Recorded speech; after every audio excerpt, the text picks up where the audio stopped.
Hello students. आज हम भारत की खोज का अध्याय नंबर 8 तनाव पढ़ेंगे। बच्चों, इससे पहले हमने चैप्टर नंबर 7 पढ़ा था। आज हम सेकंड लास्ट चैप्टर पढ़ेंगे, तनाव। इसके बाद हमारा एक ही चैप्टर रह जाएगा और भारत की खोज हमारी ख़त्म हो जाएगी। बच्चों, आज हम तनाव के बारे में पढ़ेंगे। भारत में तनाव सन 1942 के शुरू के महीनों में बढ़ा। युद्ध का मंच लगातार निकट आता जा रहा था और भारत के शहरों पर हवाई हमलों की संभावनाएं पैदा हो गई थी। जिन पूर्वी देशों में युद्ध ज़ोरों पर था, वहाँ क्या होगा? भारत और इंग्लैंड के संबंधों में क्या नया अंतर आएगा?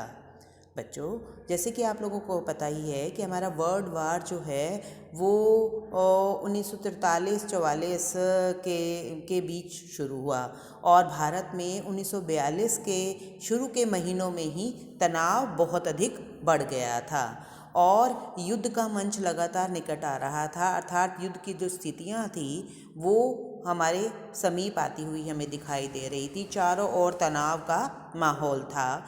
यूरोप से या एशिया में चारों ओर हमें ऐसा लग रहा था कि युद्ध की परिस्थितियां कभी भी हो सकती हैं और भारत के शहरों पर हवाई हमलों की संभावनाएं पैदा हो रही थी। और जिन पूर्वी देशों में युद्ध ज़ोरों पर था, वहाँ क्या होगा, कैसी परिस्थितियाँ होंगी, इसके बारे में कहना मुश्किल था। भारत और इंग्लैंड के संबंधों में क्या नया अंतर आएगा, क्या स्वतंत्रता हमें मिलेगी या नहीं मिलेगी, चारों ओर ऐसी परिस्थितियाँ पैदा हो रही थी।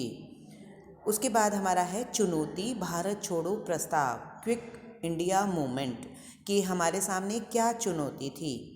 मुंबई में 7 और 8 अगस्त को अखिल भारतीय कांग्रेस कमेटी ने खुली सभा में उस प्रस्ताव पर विचार किया और बहस की कि अब भारत छोड़ो प्रस्ताव नाम से जाना जाता है। अर्थात बम्बई में 7 और 8 अगस्त को अखिल भारतीय कांग्रेस कमेटी ने एक सभा बुलाई और उस सभा में उस पर प्रस्ताव पर विचार किया गया और उस पर बहस भी की और उस प्रस्ताव में अब भारत छोड़ो नाम का जो आंदोलन था उस नाम से एक प्रस्ताव पास किया गया और उस पर लंबी और विशद ये प्रस्ताव था और उसमें अंतरिम सरकार बनाने का सुझाव दिया गया। अंतरिम सरकार, बच्चों, की जो अंतरिम गवर्नमेंट है वो सरकार बनाने का सुझाव दिया गया। ऐसी सरकार जो मिली जुली हो, जिसमें सभी महत्वपूर्ण वर्गों के लोगों का प्रतिनिधित्व हो और जिनका पहला काम होगा मित्र शक्तियों के सहयोग से भारत की सुरक्षा और अपनी सारी हथियारबंद और अहिंसात्मक शक्तियों के साथ बाहरी हमले को रोकना। बच्चों, जब ये अंतरिम गवर्नमेंट बनाने का सुझाव दिया गया तो उस सरकार के बारे में कहा गया है कि उसमें सरकार बनाई जानी चाहिए जो मिली जुली हो, जिसमें सभी वर्गों के लोगों का प्रतिनिधित्व हो, चाहे वो छोटा हो, बड़ा हो, उच्च हो, वर्ग हो, इसमें सभी लोगों का प्रतिनिधित्व होना चाहिए और जिसमें पहला काम होगा मित्र शक्तियों के सहयोग से भारत को कैसे सुरक्षित रखा जा सकता है और अपनी सारी हथियारबंद और अहिंसात्मक शक्तियों के भारी हमलों को रोकना। इस ऐसी अंतरिम सरकार बनाने का सुझाव दिया गया। कांग्रेस कमेटी ने संसार की आज़ादी के लिए ब्रिटेन और संयुक्त राष्ट्र से फिर अपील की कि इस बात की स्वीकृति देना तय किया कि गांधी जी के अपरिहार्य नेतृत्व में अहिंसात्मक ढंग से एक जन आंदोलन शुरू किया जाए। अर्थात कांग्रेस कमेटी ने ब्रिटेन और संयुक्त राष्ट्र से ये अपील की और इस बात की स्वीकृति देना तय किया कि गांधी जी के नेतृत्व में एक नॉन वायलेंट एक मूवमेंट शुरू किया जाए और उसको कैसा होना चाहिए, यह स्वीकृति उसी समय लागू होती जब गांधी जी ने ऐसा निर्णय लेते। अंत में कहा गया कि कमेटी कांग्रेस के लिए शक्ति हासिल करना नहीं चाहती। ताकत जब भी आएगी वह भारत की सारी जनता की होगी। अर्थात जो कांग्रेस कमेटी थी उन्होंने ये तय किया कि जो भी सरकार बनेगी वो किसी एक व्यक्ति की, वो कांग्रेस जो है वो सभी लोगों को अपने साथ लेकर चलेगी, अर्थात वो सारी जनता की ताकत होगी, अर्थात कि उसमें किसी एक वर्ग का प्रतिनिधित्व नहीं होगा, बल्कि कांग्रेस जो है वो सभी जनता को अपने साथ लेकर चलेगी। और कांग्रेस ने ऐसी शक्ति हासिल करने के लिए एक कमेटी की अपील की।